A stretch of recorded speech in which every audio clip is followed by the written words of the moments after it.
The Season 8 premiere of The Walking Dead drew a lot of similarities to All Out War in the comics. However, the second episode from this past Sunday only connects to a few scenes in the book. Consider this your spoiler warning. I'm Brian Mitchell, and it's time to compare and contrast how The Walking Dead Season 8 Episode 2 translates from panel to screen. The second episode of the season, titled The Damned, was directed by Rosemary Rodriguez and written by Matthew Negrete and Channing Powell. This story follows the rollout of our protagonist's plan involving the Alexandrians, Kingdomers, and Hilltoppers. As Rick continues to fight, he runs into a really old face, and by really old I mean like we haven't seen him in a while. But we'll get to that in a minute. On to the raids, we're coming in hot! In both the comic and the show, Rick and his group split up to attack Savior compounds, while Negan remains trapped at the Sanctuary.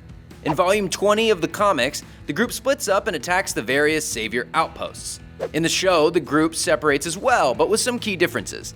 Jesus and Morgan lead a raid on the compound they attacked in Season 6. Aaron heads up a front on a line with a new female Savior leader who doesn't last too long, and Rick and Darrell go after the Savior's guns. In the comics, Jesus is still with Rick and Aaron in a battle similar to the show's gunfight with Eric and Aaron. We meet back up with Ezekiel and his side mission with Carol and Jerry. They fight off walkers and escape into the woods where they plan their next moves. Since Jerry doesn't exist and Carol's dead by this point in the comics, this part of the storyline doesn't happen at all. Neither does him saying yes and no like 100 times to Carol. No. And yes. Yes and no. And then finally yes to both. There are parallels between Ezekiel's comic story and the show, like Shiva joining in on all the killing. But we'll get to this in a few more episodes. As the battle rages on, Jesus struggles with killing saviors, especially one who, quote-unquote, surrenders. Jesus gives him mercy, but that piece of shit uses this to his advantage. This doesn't go as planned for him, but Jesus still keeps him alive, which upsets Tara, who wants to see the piece of shit die. Glenn and Abraham got the axe. How does this man not deserve it more so? With Tara not existing in the comics, this moral dilemma between herself and Jesus does not occur. In fact, it's a huge 180 from Jesus' character in the comics, who was very okay with killing saviors without hesitation. We see this in a savior raid montage in Volume 20 of the comics. Pew, kia, kia, pew, pew, pew, pew. This is especially interesting with Morgan's reversal in morality when it comes to killing, as he has flipped a switch as well, just in the other direction. It's not what we do. Darrell and Rick's 007 mission to hijack the Savior's large stock of guns definitely does not occur in the comics, especially since Darrell doesn't exist. Only in the show does Rick choke out and impale a Savior with a wall hook or something pointy like that. Some efficient killing. Then he sees a child's bedroom, he gets all emotional since he has a wee little baby himself, Judith, you know Judith. And this is when Rick meets up with a character we've seen in the show before. Hi, Rick. It's Morales! Don't remember him? That's quite alright, we haven't seen this guy since Season 1. An old friend of Rick's group, he split with them when they decided to head to the CDC in Atlanta.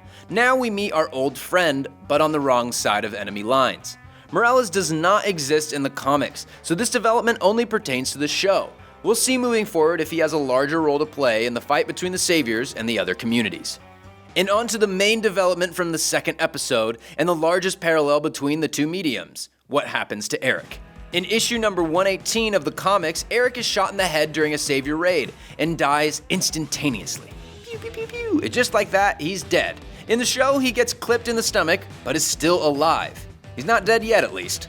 In both instances, Aaron is there when it happens. However, due to Eric's death in the comics, Aaron becomes enraged and goes on a Savior killing spree. Don't get me wrong, Aaron knocks out plenty of enemies in the show, but he doesn't go through this emotional spiral.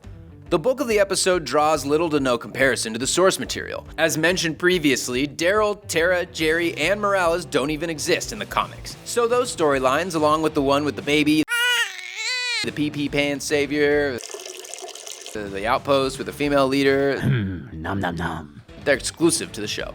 If you haven't already, make sure to pick up volumes 20 and 21 of the book, encompassing All Out War, so you can stay up to date as you watch the show. Like this video, comment below if you think we missed anything important, and subscribe to Skybound. Be on the lookout for more episodes of Panel to Screen as Season 8 rages on. Fake it till you make it, baby.